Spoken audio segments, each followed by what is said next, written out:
everybody. Today's story is related to the story that we read yesterday about Katherine Johnson. This one is called Hidden Figures, the true story of 4 Black women and the space race. It was written by Margot Shetterly and illustrated by Laura Freeman. And it's going to talk about Katherine and 3 other ladies who worked as computers at NASA. Dorothy Vaughan, Mary Jackson, Katherine Johnson, and Christine Darden were good at math. Really good. In 1943, the United States was at war, World War II. Dorothy Vaughan wanted to serve her country by working for the National Advisory Committee for Aeronautics, the government agency that designed airplanes. Having the best airplanes would help America win the war. Making airplanes fly faster and higher and safer meant doing lots of tests at the agency's Langley Laboratory in Hampton, Virginia. Tests meant numbers. Numbers meant math, and math meant computers. Today we think of computers as machines, but in the 1940s, computers were actual people like Dorothy, Mary, Katherine, and Christine. Their job was to do math.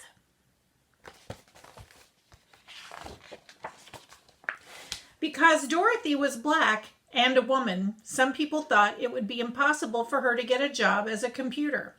She lived in Virginia, a southern state, where laws segregated or kept apart Black people and white people. They could not eat in the same restaurants. They could not drink from the same water fountains. They could not use the same restrooms. They could not attend the same schools. They could not play on the same sports teams. They could not sit near each other in movie theaters. They could not marry someone of a different race. But Dorothy didn't think it was impossible. She was good at math, really good. She knew she was the right person for the job. She applied, and the laboratory offered her a position as a computer.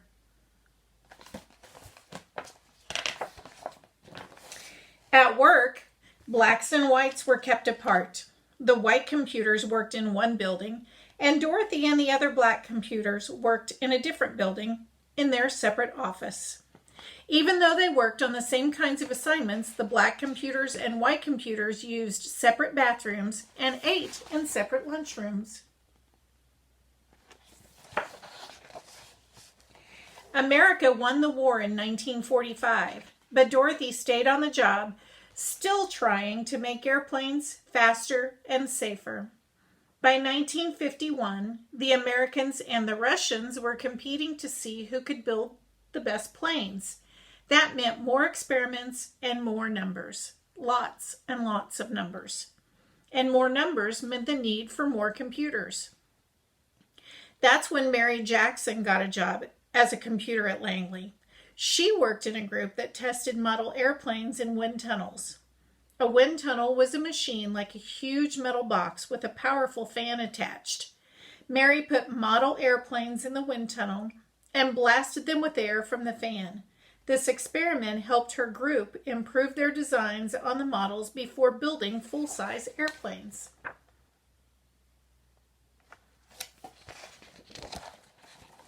Mary wanted to become an engineer, but officials said it was impossible. Most of the engineers at the laboratory were men, and to become an engineer, Mary needed to take high-level math classes, but she wasn't allowed to go inside the white school where the classes were taught.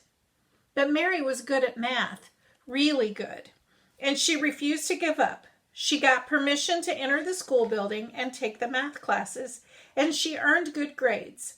Because she didn't give up, Mary Jackson became the first African-American female engineer at the laboratory.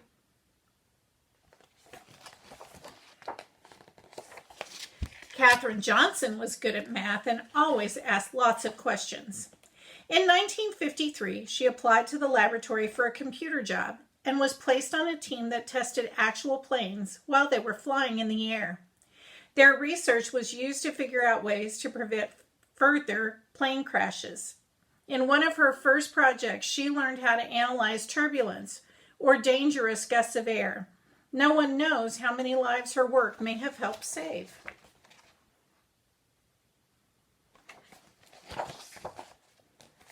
Catherine wanted to help the group prepare its research reports, so she asked if she could go to meetings with the other experts on her team. Her boss told her it was impossible. Women aren't allowed to attend meetings, he said. But Catherine knew she was as good at math as anyone else, maybe better. So she asked him again, and again, and again. Catherine asked her boss so many times that he finally invited her to the meetings. Catherine was good at math, really good. And because she fought to be treated the same as the men, she became the first woman in her group to sign her name to one of the group's reports.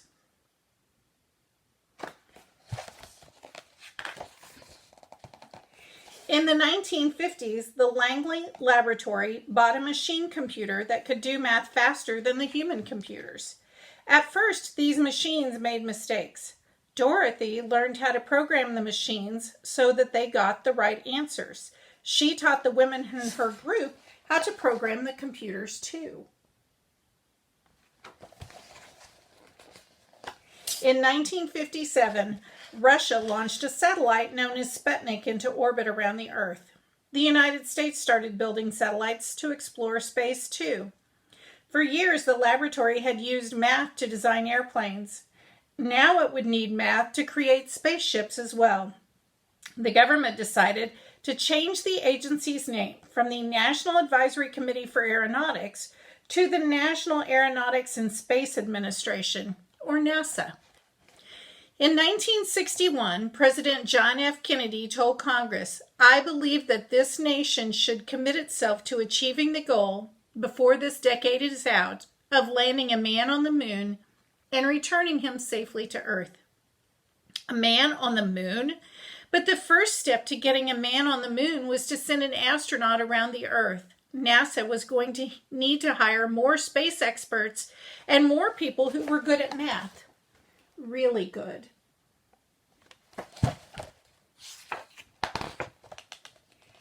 The people at the laboratory had to work together from morning to night to figure out how to send astronaut John Glenn into space and bring him back home to Earth safely.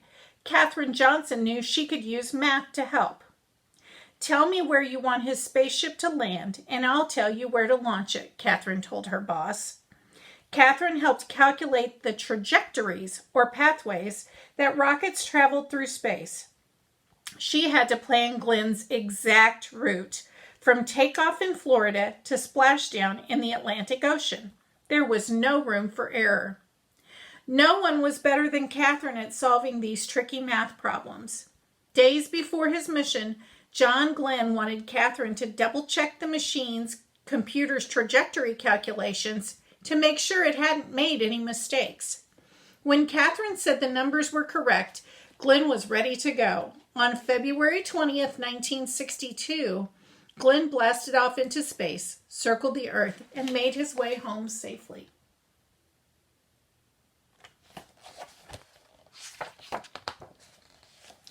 Meanwhile, laws began to change so that black and white students could go to school together. Blacks fought for the right to sit beside whites on buses and to drink from the same water fountains. At the laboratory, black and white computers started working together in the same offices, eating at the same lunch tables, and using the same bathrooms. Black and white moviegoers could sit next to each other in the same theater. Across the country, people started to think about ways to bring equality to all Americans.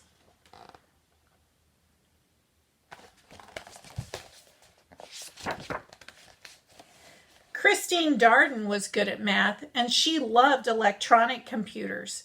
She started working at Langley in 1967.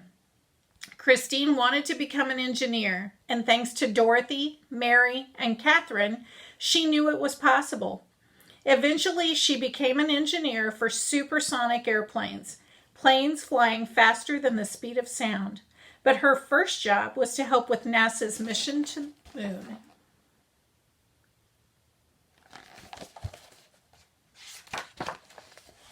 The people at the laboratory prepared for years to send astronauts to the moon, about 238,900 miles away from the Earth. Finally, on July 20th, 1969, the world watched as the three men arrived at the moon in their Apollo 11 spacecraft. That's one small step for man, one giant leap for mankind, said astronaut Neil Armstrong when he stepped onto the dusty surface.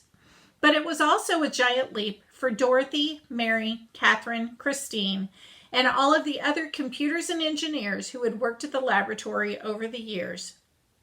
The moon landing was a success from takeoff to splashdown, but there was no time to rest. Once NASA landed astronauts on the moon, the people at the laboratory began dreaming of sending humans to other planets, such as Mars or Jupiter or Saturn. They started to imagine hyper-fast space planes that could travel around the Earth at 7 times the speed of sound.